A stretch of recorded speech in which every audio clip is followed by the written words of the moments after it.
हाँ प्यारे मित्रों, अध्याय दूसरा श्लोक 3 बाकी है। आज वो अपन पूरा ले लेंगे तीनों सूत्र।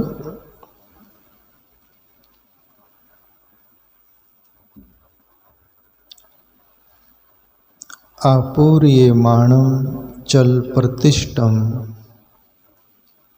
समुद्रमाप प्रविशन्ति एत्व तत्वत् काम एम प्रविशन्ति सर्वे स शांति मापनोति न काम कामी। श्लोक 17।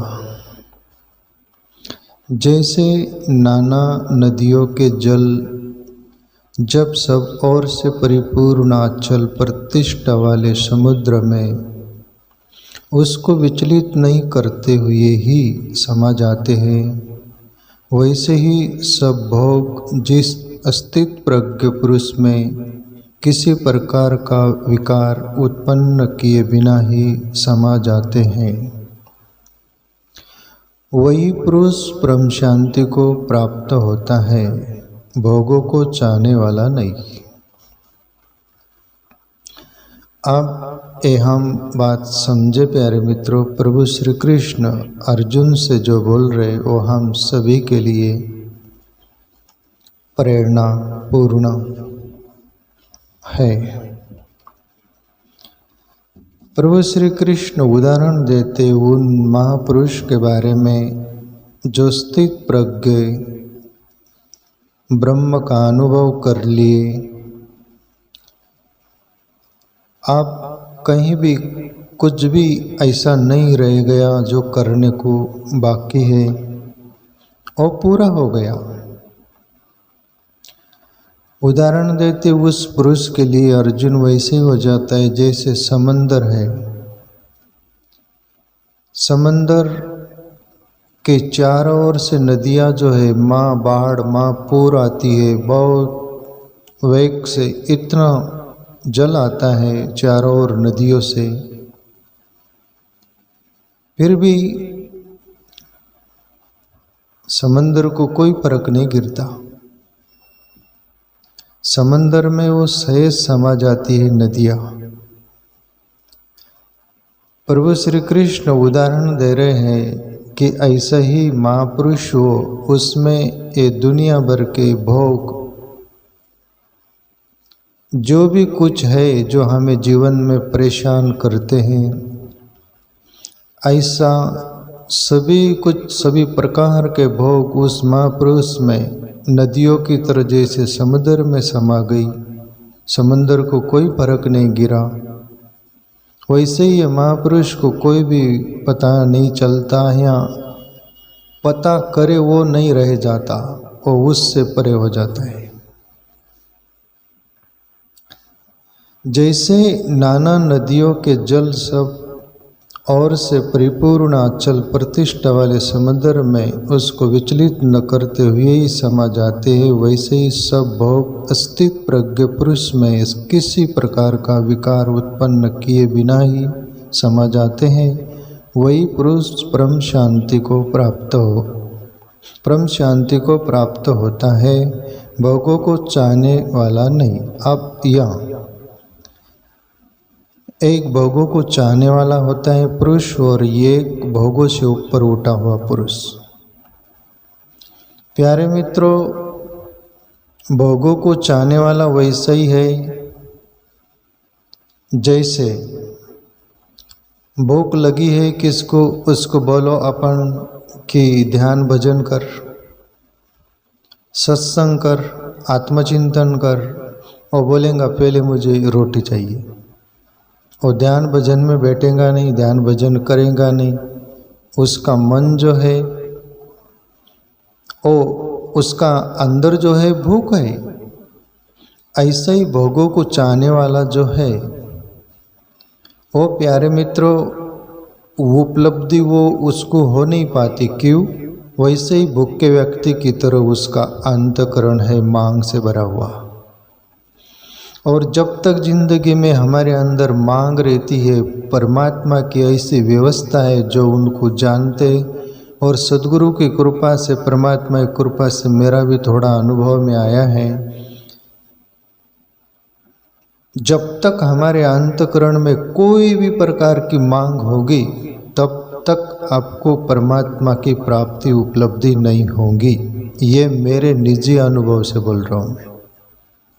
मैंने महापुरुषों को पढ़ा है, कुछ महापुरुषों को सुना है, पर जीवन में रियल प्रैक्टिकली मेरा भी ये एक्सपीरियंस है। परमात्मा के प्रति, परमात्मा ऐसा अंतःकरण में, हृदय में बैठा हुआ तत्व है, वो सभी को जानता है, जानते हैं। तीन का मात्र भी हमारे अंदर मांग होगी तो उपलब्धि नहीं होगी। जब साधक साधना करते करते, भजन करते करते सभी प्रकार से ऊपर उठ जाता है, कुछ चाहिए नहीं, केवल परमात्मा के अलावा, फिर परमात्मा भर देता है उसको अपने से। और जब तक दुनिया की वस्तु, व्यक्ति, जो भी कुछ हमारा साधारण जीव की मांगे होती, वो जब तक है तब तक भरते रहो, कितना भी कचरा, कोई वो नहीं होगा। एक परमात्मा से ही पूर्ण तृप्ति होती है। बाकी यहाँ जो भी तृप्ति है, तृप्ति जैसा लगा नहीं लगा, तृप्ति हो गई। इसलिए भोग से उठा हुआ वो महापुरुष रहता है, वो भोग को भी देख लिया, भोग में कुछ नहीं मिला, सब तरह का जो भी कुछ है सभी टटोल लिया, देख लिया, कहीं भी कुछ नहीं मिला। और फिर पता चला कि बस एक परमात्मा ही है। दूसरे सूत्र में ये परम शांति की बात बोल रहे हैं अपन। यहाँ प्यारे मित्रों, शांति वैसे ही है, छोटी मोटी नदी, छोटे मोटे तालाब, छोटे मोटे कुएं होते हैं, उसमें जितना पानी रहता है उतना ही। पर समंदर जैसी परम शांति बोलते उसको, समंदर जैसे सूखता नहीं, वैसे ही ये परम शांति परमात्मा से प्राप्त होती है। हम छोटी मोटी शांति के पीछे पड़े रहते और अशांति मोल लेते रहते हैं। मंगे शांति, मिली अशांति। शादी भी करते, तुम्हारा नाम रहता है उत्तम और शांति से शादी होती। शांति तुम्हें कहीं शांति देती नहीं। कहने का तात्पर्य परम शांति खोजे हम। दूसरा सूत्र प्रभु श्री कृष्ण बोले 71वां, विहाय कामान्य सर्वान पुमां चरति निस्पृह निर्ममो निरहंकार स शांतिं गच्छति। भगवान श्री कृष्ण बोल रहे आगे कि जो पुरुष संपूर्ण कामनाओं को त्याग कर ममता रहित, अहंकार रहित और स्पृह रहित हुआ विचरता है, वही शांति को प्राप्त होता है, अर्थात शांति को प्राप्त है। अब इसमें चार बात प्रभु श्री कृष्ण बोले प्यारे मित्रों, जिससे ऊपर जो उठेगा वही परम तत्व में प्रवेश कर पाएगा, और जो चार ये विकल्प है उसके अंतर्गत जो रहेगा उसका जन्म मरण का एर जार चलता रहेगा, उसका आना जाना चालू रहेगा। कौन सी बात? एक कामना, हमारे जीवन में कामना होगी। कामना ऐसा विकल्प है जो कि एक कामना करो वो पूरी होती नहीं, दूसरी कामना खड़ी रहती है।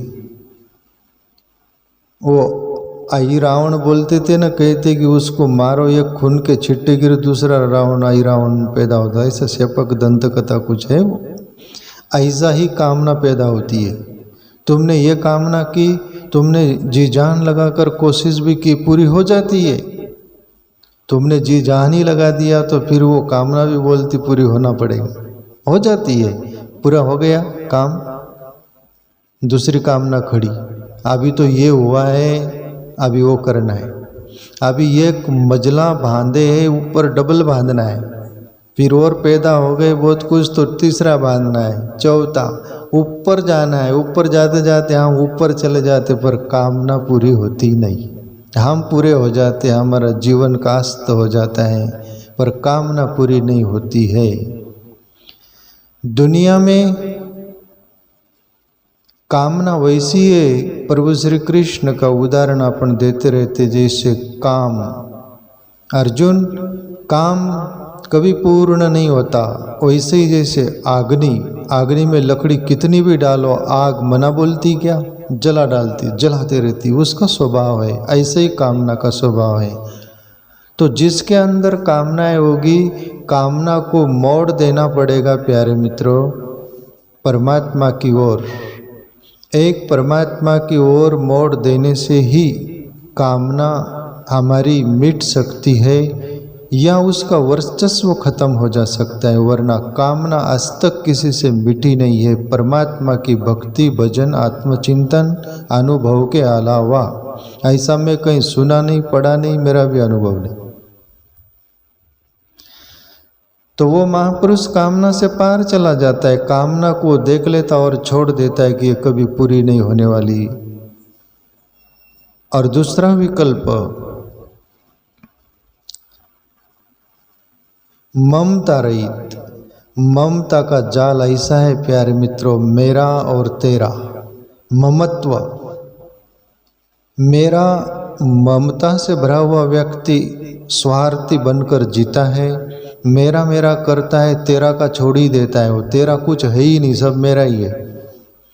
मेरा के पीछे पढ़ते पढ़ते मेरा मेरा करते करते एक दिन मर्रा मर्रा बोलता है, वो मर जाता है। ममता रहित ये महापुरुष ममत्व को छोड़ देता है, मेरा कुछ है ये छोड़ देता है, सब परमात्मा का है, सभी उसी के है, मैं भी उसका हूँ। मैं जन्म मिला है मुझे, मैं वो सत्य को अनुभव करने के लिए। मैं सभी मेरे जो कार्य है वो पूरे करते हुए मेरा स्वरूप का मैं चिंतन करूँगा, मैं खोजूँगा। वही ये ममत्व से पार जा सकता है और कामना से पार जा सकता है। तीसरा विकल्प प्रभु श्री कृष्ण बोले अहंकार। अहंकार ऐसा ब्लाडी वो विकल्प है प्यारे मित्रों, अहंकार साधारण दुनिया में भी जीने नहीं देता। अभी आप लोगों के अंदर अहंकार यदि होगा तो आप अक्कड़ के चलोगे, अक्कड़ के देखोगे, एक्शन अक्कड़ का ही होगा। और परमात्मा के राज्य में अहंकार चलता नहीं। मैं था तब हरि नहीं, अब हरि है, अब मैं नहीं। प्रेम गली आती साकृता में दोनों समय, अहंकार और परमात्मा का। कबीरा इश्क का माता दुई को दूर कर दिल से, जो चलना रहा नाजुक है, हमन सरबोझ भारी क्या। कबीर साहब बोले कि परमात्मा का सिर के ऊपर का है अहंकार, बोले कबीरा इश्क का माता दुई को दूर कर दिल से, इसको दूर कर, जो चलना ना राह नाजुक है, वो परमात्मा की डगर बहुत नाजुक है, वह अहंकार लेकर नहीं आप जा सकते। ये घर है खुदा का, खाला का घर नहीं, शीश उतार खड़ंग पर धरो, फिर बैठो घर में। परमात्मा के घर में बैठना हो ना तो अहंकार रूपी सिर तलवार के धार पर रख देना और फिर बैठ जाने के लिए तुम तैयार हो जाओगे। अहंकार के रहते नहीं। इसलिए यहाँ पर प्रभु श्री कृष्ण बोले अर्जुन, वो स्थित प्रज्ञ महापुरुष अहंकार को छोड़ देता है या छूट जाता है उसका, तभी वो सत्य में प्रवेश हो पाता है। तो प्यारे मित्रों, हम साधारण जगत में जीते या भी अहंकार ईगोलेस होकर थोड़ा सा प्रयास करिएगा। अहंकार जन्मजात सबके अंदर है, उसको तुम मार नहीं सकते, मिटा नहीं सकते। परमात्मा के वो विकल्प है, तत्व है, उसको आप मिटाने में सक्षम नहीं है। जरूर उसका वर्चस्व आत्मचिंतन भक्ति से अपने आत्मबल से उससे आप उसको दबा सकते हो, उसका वर्चस्व मिटा सकते। जैसे महापुरुष में समंदर की तरह सभी नदियां समा जाती, वैसे ही सभी भोग समा जाते हैं, पर उसको कोई फर्क नहीं गिरता। न वो तकलीफ देते न ये उनके तरफ देखता, इसी बात हो जाती। विकल्प हम सब के अंदर है। चौथी बात बोली स्फुरा रहित, और महापुरुष स्फुरा रहित विचरता है। जहाँ भी बैठा रहेगा, चलेगा, कहीं भी दुनिया में जाएगा, हम स्फुरा में जीते हैं। स्फुरा यानी खुशी। तुम्हारी अपनी खुशी, एक मिनट में खुश, दूसरा मिनट में फुस फुस पटाके हम हमारी खुशी ये है, स्पुरा में रहते हैं। वो महापुरुष स्पुरा में नहीं रहता, वो स्पुरा के पीछे भी दुख देखता है, दोनों को समान भाव से व्यवहार करता है, उसमें उलझता नहीं, दोनों को किनारे कर देता और अपनी डगर रास्ते से सत्य की ओर चल पड़ता है और पहुंच जाता भी रो। तो जिंदगी में कोई भी बातों से अस्पुरा होना नहीं, उसके पीछे देखना, पीछे कोई खड़ा है।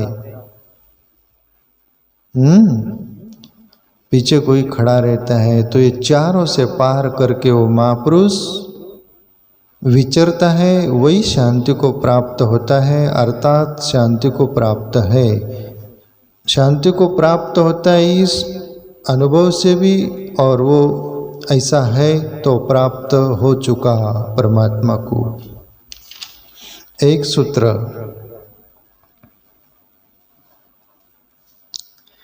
ऐसा ब्राह्मी स्थिति पार्थ न एनाम प्राप्य विमुहिति अस्तित्व अश्याम अंतकाले अपि ब्रह्म निर्वाणम रिच्यति। हे अर्जुन, ये ब्रह्म को प्राप्त पुरुष की स्थिति है। इसको प्राप्त होकर योगी कभी मोहित नहीं होता और अंत काल में भी इस ब्रह्म स्थिति में स्थित होकर ब्रह्मानंद को प्राप्त हो जाता है। ओम तत्सदिति श्रीमद्भागवत गीता सुपनिषत्सु ब्रह्म विद्यायाम योग शास्त्र श्री कृष्ण अर्जुन संवादे शांक योग्य नाम द्वितीयाध्याय। हरि ओम तत्सद, हरि ओम तत्सद, हरि ओम तत्सद। आज दूसरा अध्याय पूरा हुआ, पर ये प्रभु जो बोले कृष्ण, हे अर्जुन, ये ब्रह्म को प्राप्त पुरुष की स्थिति है, उसमें ये चारों बात नहीं रहती प्यारे मित्रों। ऐसी कोई भी बात नहीं रहती उसमें, वो ब्रह्म की तरह ही हो जाता है, पूर्ण समंदर की तरह। तो ये, और उसकी मृत्यु भी शरीर की होती जब वो जीते जी ही 10वें द्वार में से पसार हो जाता है। वो हमारे अंदर साधना से 10वें द्वार से वो गति होती है, तब जन्म मरण मिटता है। सूक्ष्म शरीर अंदर है, वो 10वें द्वार से निकलता है, फिर ही जन्म मरण में मिटता है, वरना नहीं। तो महापुरुष ये घटना घट चुकी उसमें।